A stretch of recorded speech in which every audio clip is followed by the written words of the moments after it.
As in so many other countries around the globe, Brazilian democracy seems to be facing great challenges in the 21st century. Institutional crises among the three branches of government, newly cast doubts on the electoral system, and even a nostalgia for the return of military dictatorship are troubling signs for Brazilian democracy. I'm Father Bob Dowd of the Department of Political Science at the University of Notre Dame. And I'm Marcio Bahia from the Program of Portuguese and Brazilian Studies here at Notre Dame. Given the alarming signs Father Bob just mentioned, there are some important questions we need to discuss. One, is Brazilian democracy really in danger, and to what extent? Can there be the rise of a new authoritarian regime in Brazil? Are there immediate threats to the general election in 2022? How can one explain a certain nostalgia for military dictatorship? What are the consequences of the frontal attacks against the Brazilian Supreme Court? These are some of the urgent questions we'll address in this episode of Latin America Today.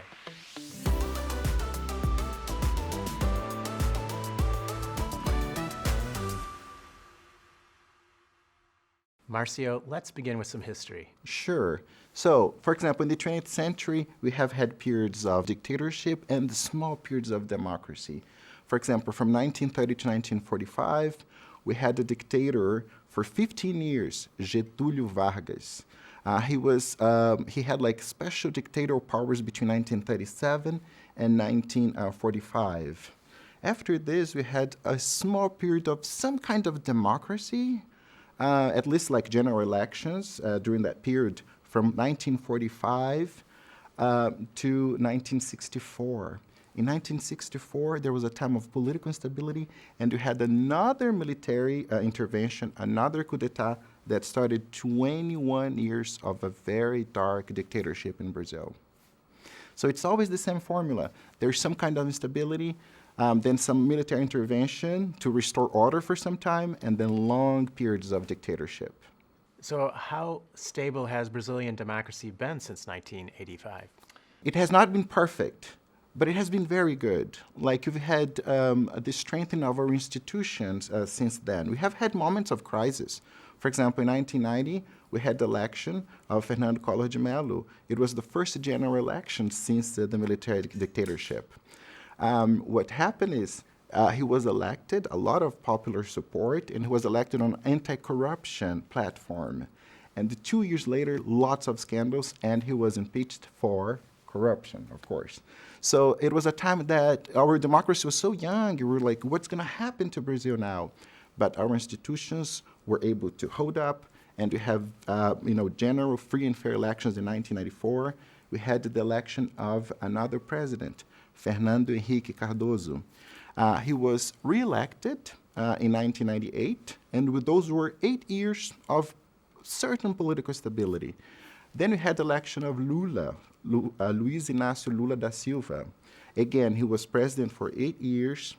He was elected in 2002 and re-elected in 2010. And all analysts see problems, of course, in our democracy, but they also see the strengthening, incredible strengthening of our political institutions during that period. After Lula, we had the election of President Dilma Rousseff. She was our first female president. She was re-elected in 2014, and that's when the problems started in our democracy. So again, there were like lots of problems, political and economic problems. Mm-hmm. That's right, Marcio.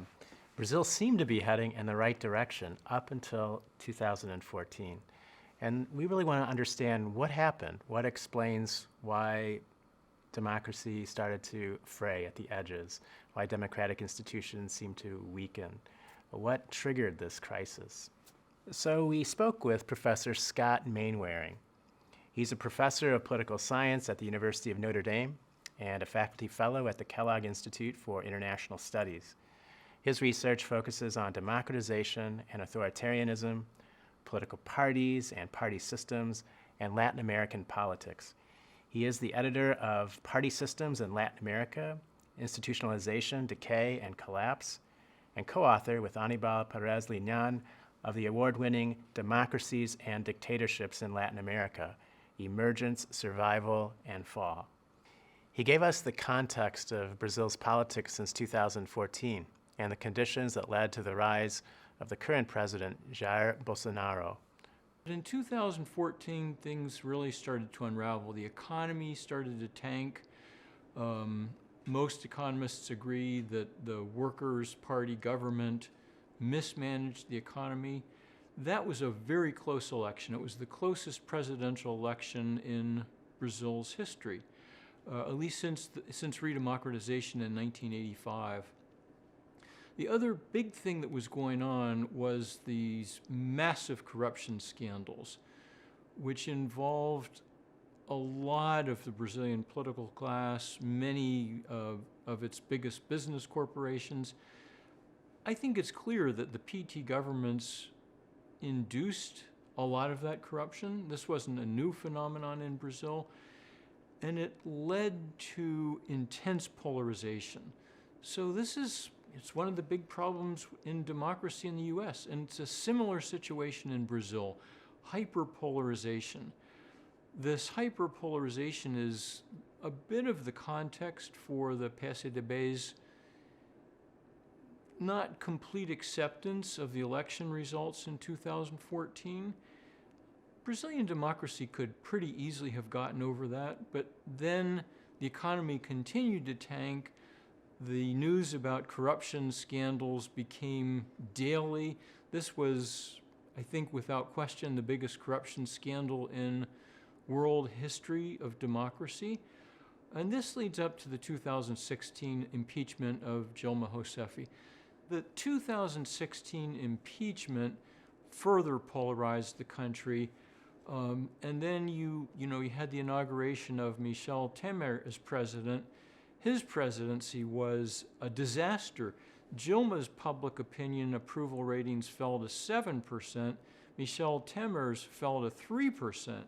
I mean, if your dog and wife support you, you're almost at 3%, right?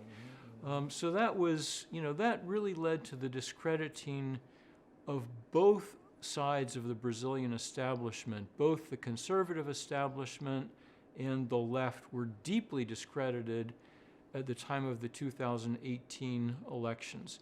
I think it's a complex situation, but I think that's the essential backdrop for the election of Jair Bolsonaro in 2018.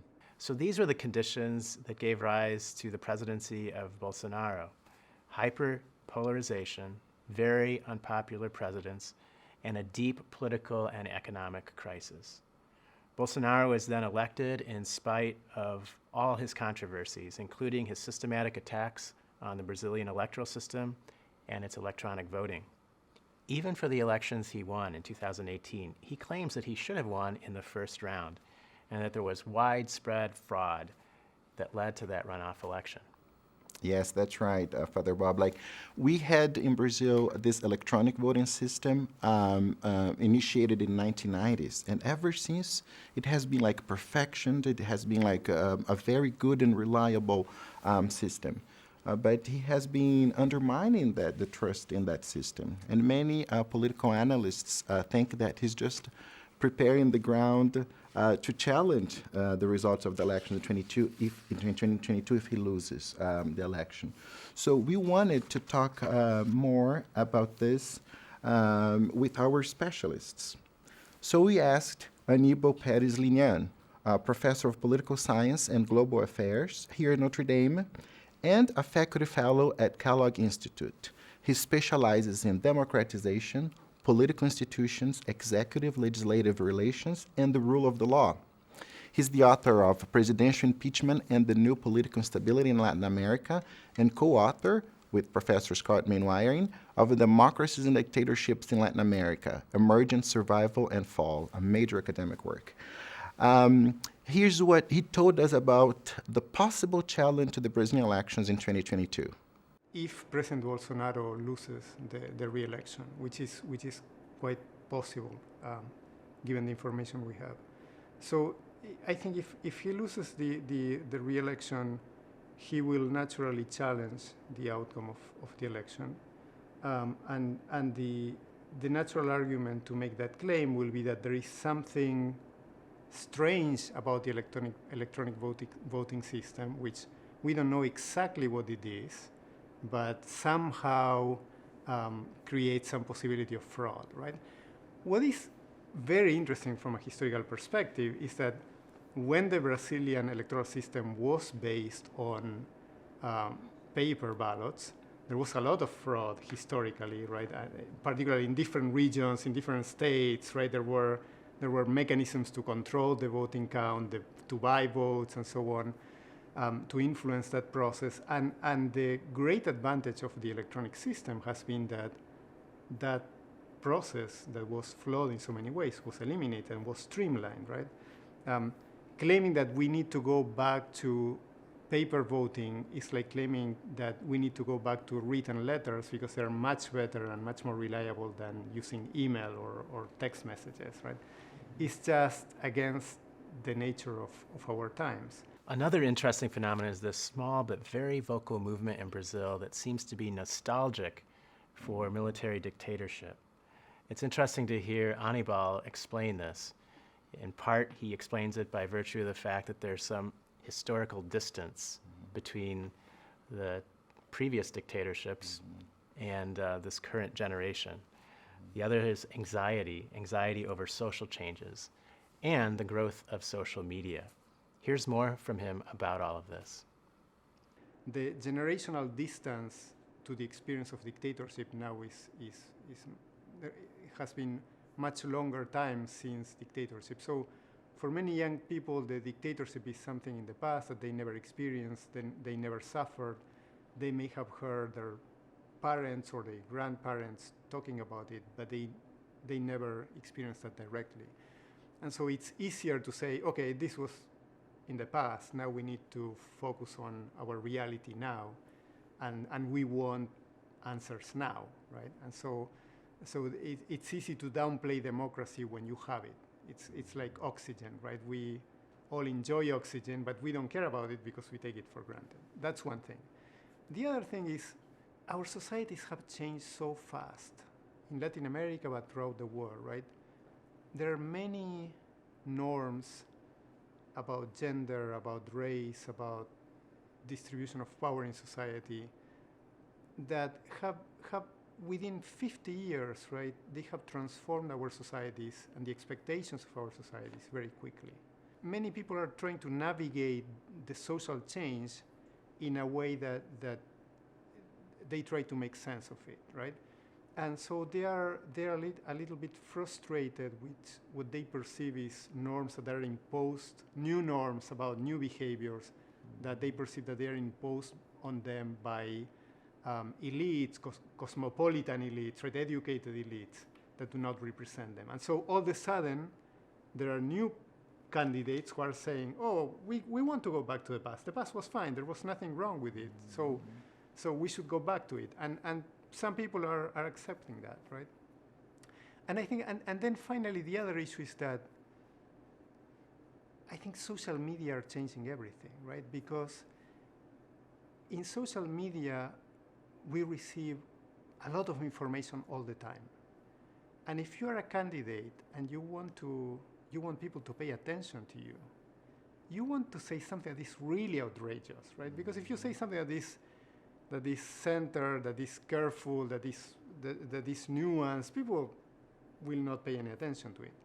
If you want people to engage, to be angry, to retweet, to question you, and you want more space in the social networks, you want to something that is shocking to people. Mm-hmm. And this is creating a terrible incentive for candidates to be mean.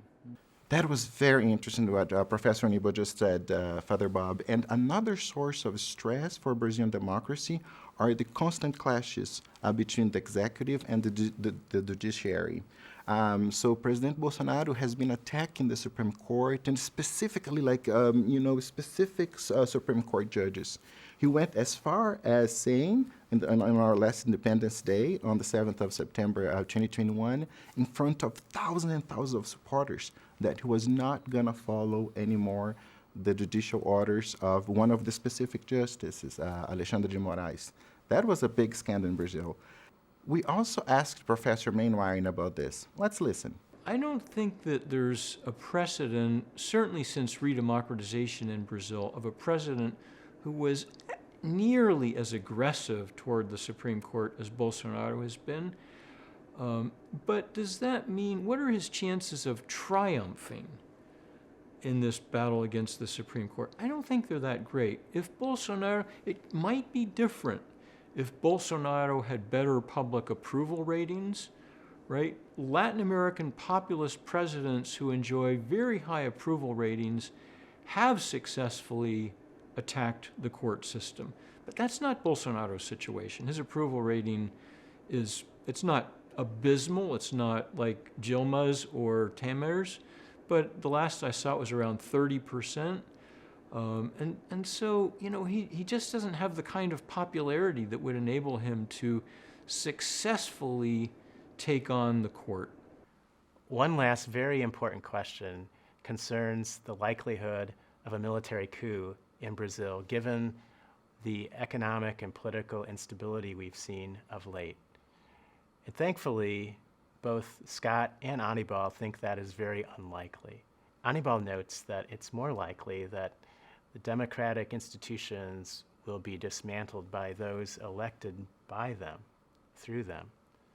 This is very disturbing. It's not a coup, but still very disturbing. It's really about the erosion of democratic institutions. And Scott also believes that it's very unlikely that there will be a military coup in Brazil.